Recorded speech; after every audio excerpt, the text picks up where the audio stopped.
ஆனால் ஆம்ஸ்ட்ராங்குடைய இழப்பு வந்து தமிழ் சமுதாயம், குறிப்பாக பட்டியல் சமுதாயத்துக்கு மட்டுமல்ல, எல்லா தரப்பு சமுதாயத்துக்கும் அது எவ்வளோ பெரிய இழப்பு என்பதை நம்ம இன்றைக்கி பார்க்குறோம். தூய்மை பணியாளர்கள் கிட்டத்தட்ட 11 நாட்கள் அவங்க போராட்டம் பண்ணியும் அமைச்சரும் முதலமைச்சரும் போய் பார்க்காமல் அவர்களை 3ஆம் கட்ட தலைவர்கள் 4ஆம் கட்ட தலைவர்கள் போய் பார்க்குறாங்க.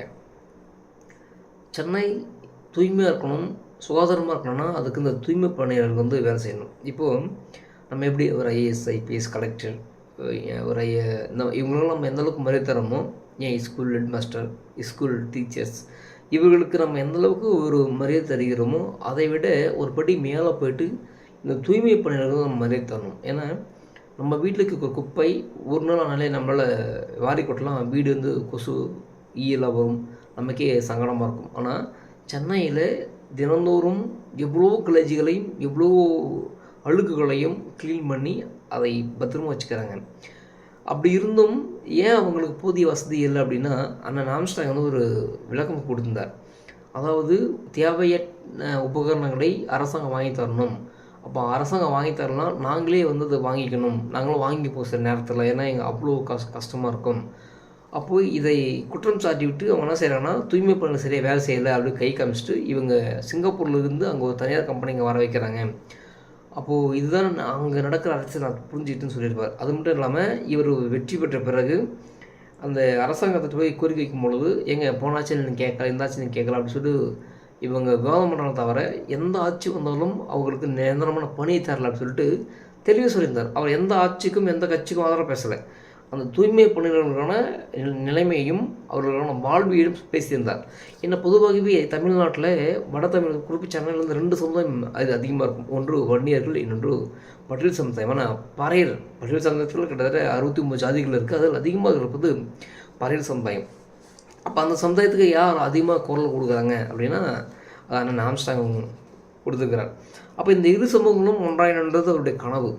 அப்போது ஒவ்வொரு முறையும் திராவிட முன்னேற்ற கழகமும் சரி, இல்லை திராவிட முன்னேற்ற கழகத்தில் கூட கூட்டணி கட்சிகள், குறிப்பாக விசிக, கம்யூனிஸ்ட் கட்சிகள், காங்கிரஸ், மதிமுக, இதெல்லாம் என்ன பேசுனா, திராவிட முன்னேற்ற கழகம் ஆட்சிக்கு வந்தால் இங்கே உள்ள பட்டியல் சமுதாயம் வந்து முன்னேறும் அப்படி சொல்லியிருப்பாங்க. நீங்கள் நல்லா தெரிஞ்சுங்க, சென்னையில் இது வரைக்கும் ஒரு பட்டியல் சமுதாயத்தை சேர்ந்த யாரும் பெரிய ஒரு ஹை போஸ்ட் இருக்க மாட்டாங்க. இப்போ எக்ஸாம்பிளுக்கு சரவணா செல்வரத்தின் ஒரு நாடார்,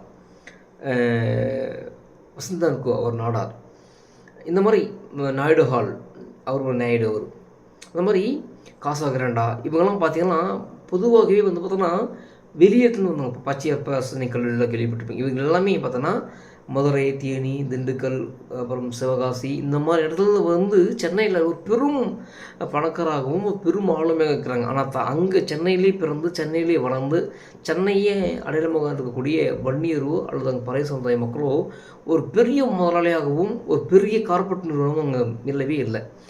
அதை மாற்றணும் அப்படின்னு நினச்சோம், மாற்றவும் முடியல. அதனால தான் இன்றைக்கி திமுக அரசாங்கம் வந்து அதெல்லாம் மாற்றணும்னு நினச்சாங்க. ஆனால் இவர்கள் யாருமே அந்த சமுதாயத்தை உயர்த்து பிடிக்கலை, உயரும் விடலை.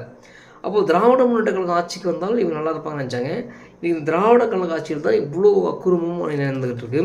நீங்கள் இந்த தூய்மை பணியாளர்களே அவங்க கொடியை வச்சுட்டு எது கம்யூனிஸ்ட் கட்சியுடைய கொடியை வச்சுட்டு தான் வந்து போராட்டம் பண்ணிட்டுருக்காங்க.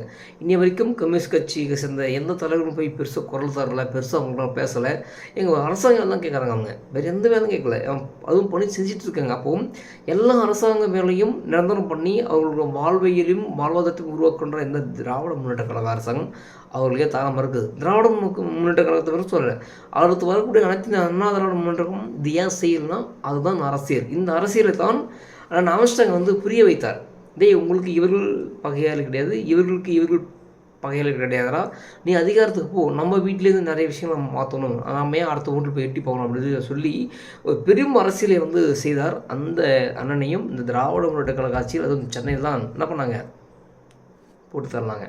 ஸோ அதனால் இந்த மக்கள் தெரிந்து கொள்ள வேண்டும், எல்லா மக்களும் இந்த தூய்மை பணியாளர்களுக்கு ஆதரவாக இருக்க வேண்டும். ஹேஷ்டாக் உருவாக்குங்க, அவர்களுக்கு குரல் கொடுங்க. அந்த தூய்மை பணியாளர்களுடைய வாழ்வாதாரம் நீடிக்க வேண்டும். இனியாவது தமிழகம் விழித்து கொள்ள வேண்டும். நன்றி.